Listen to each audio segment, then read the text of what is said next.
Wait டைரக்டா ஃபார்ம்ல இருந்து ஃபுட்ஸ் எல்லாம் வாங்கி சாப்பிட்டா எவ்வளவு டேஸ்டா இருக்குமே, எந்த விதமான ஹெல்த் இஷ்யூஸும் வராது. அவ்வளவு ஹெல்த்தியா ஆரோக்கியமா இருக்கும். நம்ம பேபி சாப்பிடுற ஃபுட்ல எந்த விதமான கெமிக்கல்ஸும் இல்லாம, எந்த விதமான பிரிசர்வேட்டிவும் இல்லாம, ஒரு ஹைஜீனிக் வேல டைரக்டா ஃபார்ம்ல இருந்து வந்த ஃபுட்னா நம்ம என்ன கொடுக்காமையா இருப்போம்? அப்படிப்பட்ட ப்ராடக்ட் தான் இது. என்னன்னு சொல்லிட்டு வீடியோ ஃபுல்லா பாருங்க. இதோட பெஸ்ட் பார்ட் என்னன்னு பாத்தீங்கன்னா, ராகி அண்ட் கம்பு எதுனாலுமே ஸ்ப்ரவுட்ஸ் பண்ணி மட்டும் தான் யூஸ் பண்றாங்க. சோ தட் பேபி டம்மிக்கு எந்த விதமான கோலிக் இஷ்யூவோ இல்ல இன்டைஜஷன் ப்ராப்ளமோ எதுவுமே வராது. பிளெயின் மில்க் குடிக்க கஷ்டப்படுறவங்க பேபிஸ் கூட இந்த ராகி சாக்லேட் கொடுத்தீங்கன்னா அவ்வளவு சூப்பரா குடிப்பாங்க. 3-in-1 நமக்கு கால்சியமும் இருக்கும், அயனும் இருக்கும், பிளஸ் பேபிக்கு டேஸ்டாவும் இருக்கும். பேபிஸ் நல்லா ஸ்ட்ரென்த்தா இருக்கு. இந்த நேந்திரம் பனானா பவுடர் ஒரு ஸ்பூன் நம்ம ஆட் பண்ணி கொடுத்தா கூட போதும், அந்த அளவுக்கு சூப்பரா இருக்கும். இவ்வளவு ஒரு ஹெல்த்தியா டைரக்ட் ஃபார்ம்ல இருந்து வந்த ப்ராடக்ட்ஸ் டைனி பவுல் இன்ஸ்டா பேஜ்ல தான் இந்த ப்ராடக்ட்ஸ் எல்லாமே கிடைக்குது. They were very clearly focusing on babies health. ஒரு அம்மாவா குழந்தைக்கு எல்லா நியூட்ரிஷனுமே கிடைக்கணும்னா கண்ணை மூடிட்டு இந்த ப்ராடக்ட்ஸ் சூஸ் பண்ணலாம். அவங்களுடைய குழந்தைக்கு செஞ்சு தர மாதிரி தான் எல்லா ப்ராடக்ட்ஸுமே பார்த்து செஞ்சு கொடுத்திருக்காங்க. பேக்கேஜிங் ஓபன் பண்றப்பவே நமக்கு அதுல என்னென்ன இன்கிரிடியன்ஸ் போட்டிருக்காங்கறதை நம்ம அந்த ஸ்மெல் வச்சு தெரிஞ்சுக்கலாம்.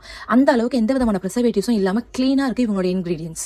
ஒர்க்கிங் மாமா இருக்கீங்க, இல்லனா ஹோல் டே கிச்சன்ல டைம் ஸ்பெண்ட் பண்ணி குழந்தைக்கு ஃபுல் நியூட்ரிஷனை கொடுக்க முடியலன்னு ஃபீல் பண்றீங்கன்னா கண்ணை மூடிட்டு இந்த பேஜ்ல போய் நீங்க ஒரு டைம் ப்ராடக்ட்ஸ் வாங்கி பாருங்க. அந்த அளவுக்கு சூப்பரா இருக்கும் இவங்களோட பேஜ் நான் டேக் பண்றேன், மறக்காம செக் பண்ணி பாருங்க. ரொம்ப அஃபோர்டபிளான பிரைஸ்ல தான் இருக்கும்.